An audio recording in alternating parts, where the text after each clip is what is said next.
Hello and welcome back to another Fear the Walking Dead review, and today we're reviewing Fear the Walking Dead Season 7, Episode 5, Till Death, and this is a Dwight and Sherry episode.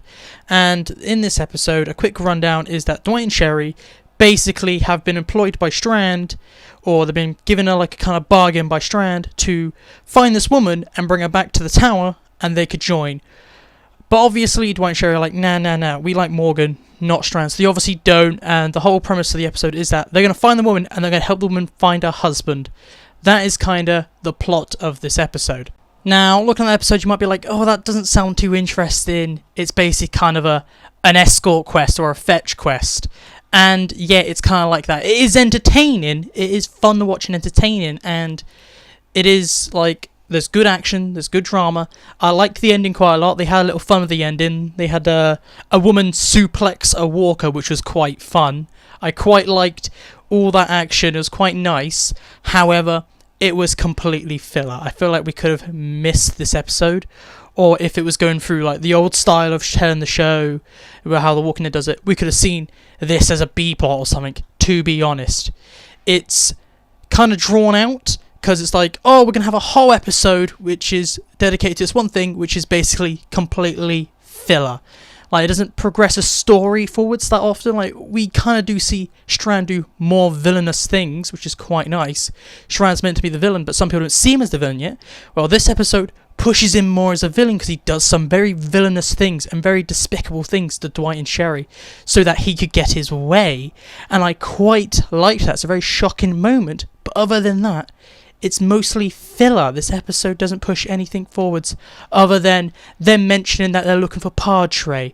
Them constantly mentioning Padre. Even though the episode is 100% filler, or feels like the pacing is very good. It's a good pacing. It's better than last episode. Like, the story of the filler episode goes through stages at a good pace. Characters go through their character progression at a good pace. There's no rushing at all. I didn't feel like the episode was too long or too short. It had a good pace.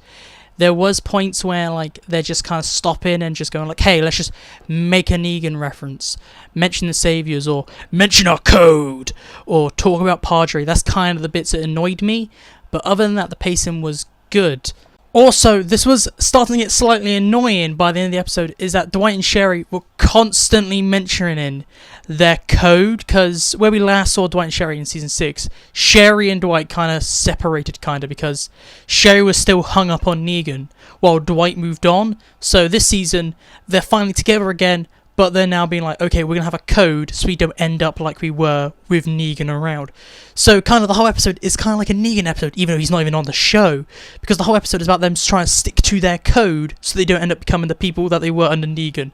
That's basically the, like, story that they have and, like, their motivation as characters. This kind of rubbed me slightly the wrong way, though, because we saw that Dwight kind of move past Negan last season, so him going back to a code is like, okay, wait, you just kind of forgot about Negan and now you're doing it. Maybe it's more for Sherry's benefit, but that does annoy me, is that Sherry's had basically no character progression since Season 7 of The Walking Dead. I know she hasn't been in any seasons since Season 6 of Fear, but Season 6 of Fear takes place like 2 years after. It's just so annoying to have a character bring down another character, which is Dwight, who's had lots of character progression. Just be like, okay, they're now both hung up on Negan. The whole story still revolves around Negan without Negan being on the show. It's just slightly like they could have done more of it, and it's just like, oh no, we're gonna have them just mention Negan constantly, reference the Saviors, and I feel like they're just there to be Easter eggs at this point. I do also want to talk about the inconsistencies that Radiation is portrayed on the show, because in the earlier episodes, Radiation was shown by a tin of either orange or green to be like, okay, our people have to wear masks in this bit. It is dangerous to be here. But in this episode, there's an orange and there's a green tin and they're not wearing masks. They're fine. They're like, okay, we're fine, it's breathing it in. And that kind of annoys me. And sometimes when they are wearing masks, there's no tone or anything, and they are in a normal area, normal woods. There's no, like, colour gradient. It's just like, why are they wearing it? I don't understand. Another thing that annoys me in this episode is how is everyone able to find masks and radiation suits? Because not everyone's ready for a radiation apocalypse, but somehow everyone's got Fallout gear ready to survive Fallout, nuclear Fallout, stuff like that. And it's really not like, I thought Dwight and Sherry, they were in a bunker. I'm pretty sure they wouldn't find anything, but no, we see them, first shot we have in this episode, they're wearing full gear, and you're like, where did they find it? How was everyone able to find it? It'd be cool to have some characters who don't have any suits. And it's a little annoying that every main character is able to find a suit, able to get protection from the radiation, and that just annoys me a little bit. Another thing that annoys me in the writing is that the writers have obviously forgotten something that they established in Season 5, and that is, if you get any radioactive walker guts on you, or like you get any blood on you, you can get sick from the radiation and die from radiation poisoning. And in this episode, a woman smears herself in walker guts from head to toe, and she doesn't have any effects. It's like the writers forgot, they ripped that into the lore of the show, that you cannot get any walker blood on you now, okay? Walkers are now deadly. You can't touch them. It's the whole thing in Season 5. They even mentioned Season 6. And they kind of forgot about it in Season 7. And this woman covers herself in walker guts. And it just kind of annoys me they're forgetting their own writing. This is not the first time they've done it in this season. They did it with the Scratches. Because Scratches, if you remember, kill you. They forgot this in this show. And they've forgotten that walker guts give you radiation poisoning in this show also at this point. Now, going back to Strand, I do want to watch Strand because we are 5 episodes into Strand being the villain arc. And he doesn't seem like much of a villain other than doing some bad things here and there. But Strand's always been a great character. And we need to see Strand do more villainous things, because I can only think of 2 villain things that Strand's done so far in 5 episodes, which is this episode he did some messed up things to Dwight and Sherry to try and change their mind. And when he killed Will in episode 1, that's about it. I feel like Strand should have done more villainous things by now, should have tried to kill more people, should have done more evil things. If he's meant to be the main villain, why is he painted as such a pathetic villain? He hasn't done much.